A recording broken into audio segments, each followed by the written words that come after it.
تای سویه درخت مایده کده میخوره. همه او را خوردن نمیتونه کو. البته دهن شیر کلون جوی هست که نمیرسه دهنش، امو گوشت ای استخوان کنده گرفتن نمیتونه. غزال نگونبخت رو شیر خورد، بیماند آنچه روبه از آن سیر خورد پرت افتش باقی مونده رفت. همین روبه پلاستونز که همین شکموله گوارد که چه رسونده تهمونده شیر ازت شکمش سیر شید. این نگه داره ای بچه گفتیم موجید یک چیز تسلو چای نیایی هر وقت شیر شکر نمیکنه که با پیش اینا بیورا باقی مونده شا بخوره. جدت کد ایستاد. دیگر روز باز اتفاق افتاد که روزی رسان قوت یومش میداد. قدرت خدا روز دیگه یک شکرچی یا پرنده را میزنه. پرنده میاد در پیش روبه میغلطه، میزنه شکمبه کشته. یقین مرد رو دیده بیننده کرد. این مردک دیدیز بچه که خم یه بار سلو چای دست میشوه این سیستم باشید یعنی значит معلوم بشه که خدای تعالی خودش رزق روزی آدم هم میداده است. یقین مرد رو دیده بیننده کرد، شد تکیه بر آفریننده کرد. در مسجد اومد گریبان فرو برد چند بجایب که بخشنده روزی رساند ز غیب.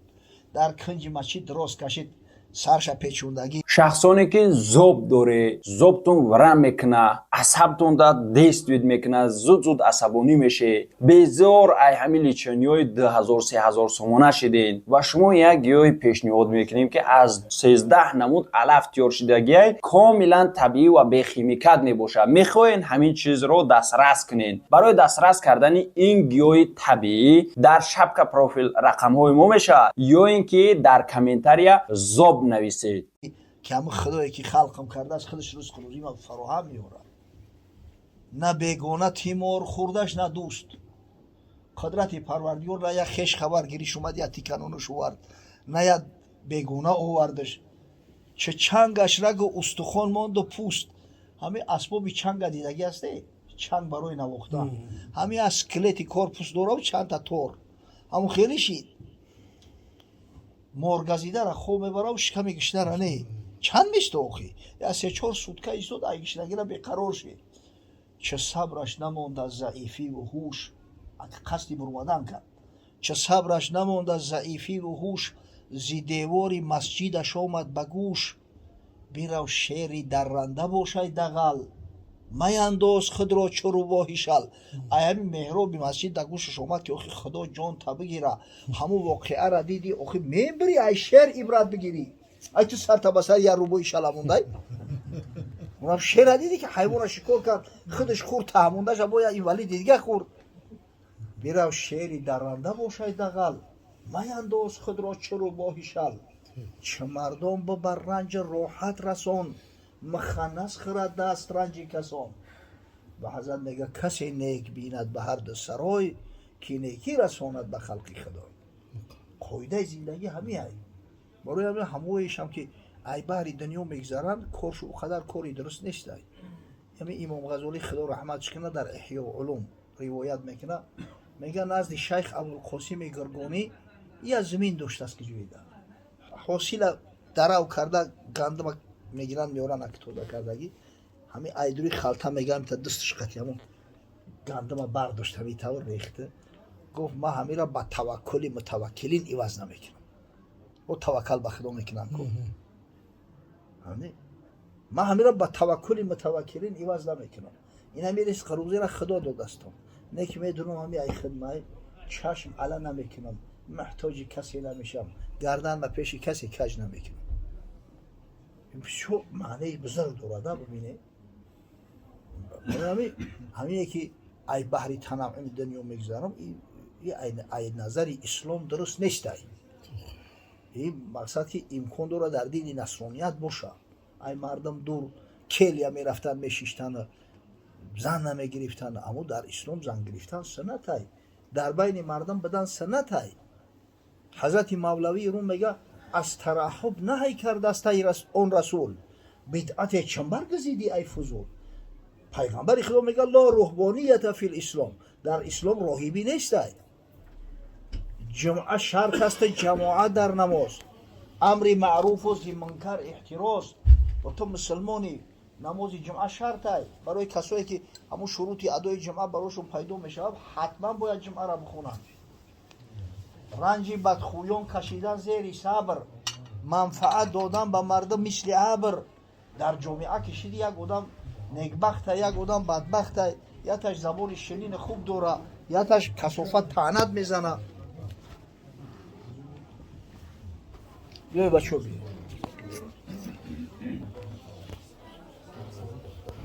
ҳоҷи чӣ хеле созӣ аҳри ин гуфтааст султонулбашар.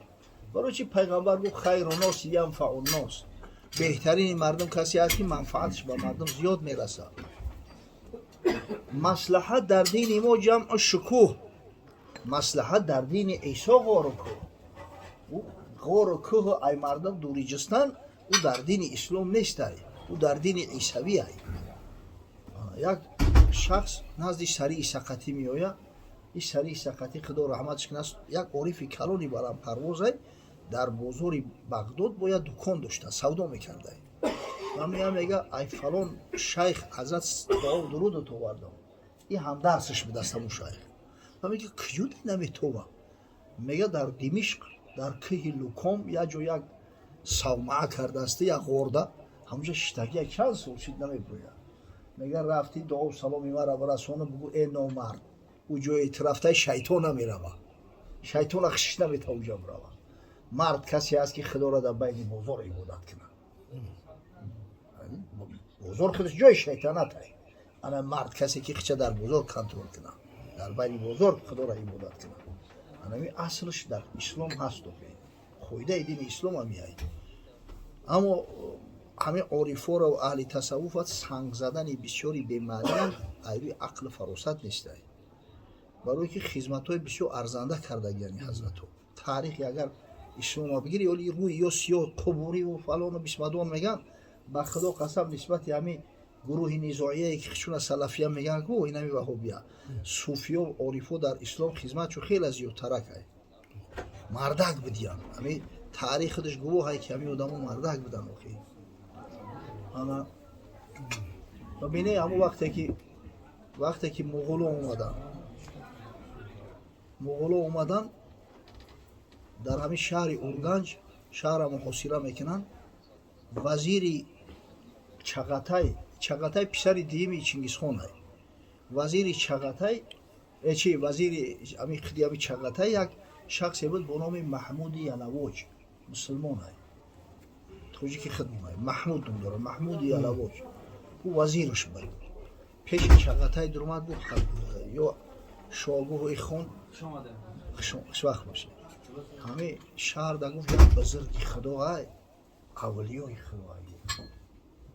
охи шаҳра мардумша ҳамаша мегӯяд қатли ом кунед, нашавад ки ҳамун дуо кунад саро бар нагирӣ. ана ҳамин хеле убидид кард ҳамин чағатая ки агарчанде муғулаяму. гуфт ки як мактубаш бинависед, бигӯед ки ту дар амонӣ.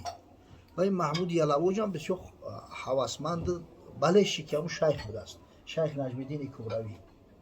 мактубаш менависад ки ҳазрат, ина ман спискара холӣ мондагӣ боло, номи касеро мехоҳӣ бинавис. инами пропуски шумо ҳамиай. ай шаҳр бибурое ки дар ин шаҳр ягон каса зинда намемонад. ҳамун маҷрӯи оба мебанданд, об мешува шаҳра. боқимондаро ҳама райдами шамшер мегзаронанд. 6-7 моҳ муҳосира кардан, гирифта натунистанд да урганҷа. вақте хата овардан дар дасти Маҳмуди Ялавоҷ, дар дасти шайх Наҷмиддини Кӯбравӣ додан, гуфт ки мо ба нони мусулмонҳо калон шидагие. мо мусулмонем. ин замоне аст ки мо бояд дар дини худмон дифоъ кунем.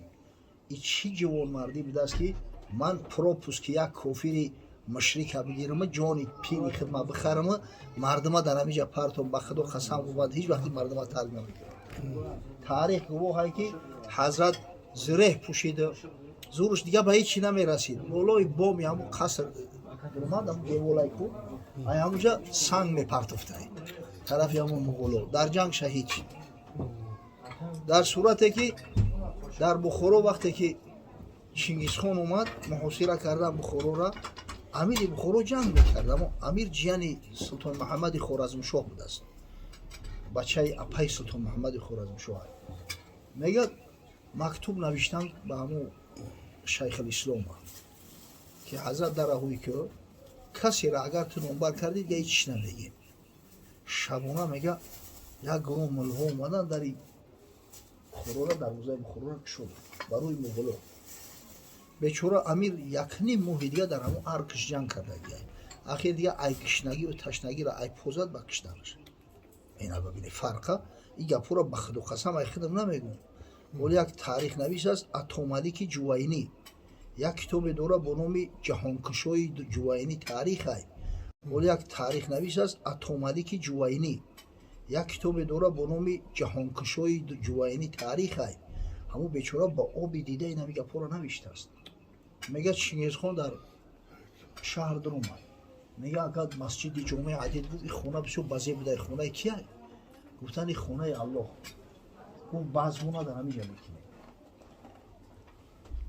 میکنه رقصو را آوردن عرق آوردن شمنوش اومدن همونجا کنسرت دادن بازم کردن ای ملوهای بخورو میگه سعیس شیدن همون اسبای مغلو را قپیدگی صندوقای کتابای قرآن را بروردن در بیرون چوشیدن میگه و همون صندوق را گرفتن آخری اسبا کردن برای الفتی و میگه اونجا یک مولوی شرف الدین بوده است مولانا شرف الدین یک عالم جوان میگه شیخ الاسلام میگه حضرت من خوب یو بیدو اما شاید ملک بنا اومده مشرکو غورت کردیجا ما بجایی که بخیزیم ملک خدمت دفاع کنیم ایدین خدمت دفاع کنیم ما با یورا سعیسی کردیستیم بگو خاموش سر تا خم که او سری خمش همشیر نمیبره یک قضای الهی یک عجل الهی مقصد کسی که اگر سر نفروره سرش بدنش جدا میشه این احوال از صوفیو شیخ عطار مسافر بود فریدالدین عطار در نیشاپور رفتن قطعی مردم خیز جنگ کرد در جنگ شهید شده بیای میشینن میخیزن بدبختو با یک گپوی میزنن ایتا اوتا و شما نامرد زنای بندیک های امریکا و اسرائیل اینترسی اسرائیل و امریکا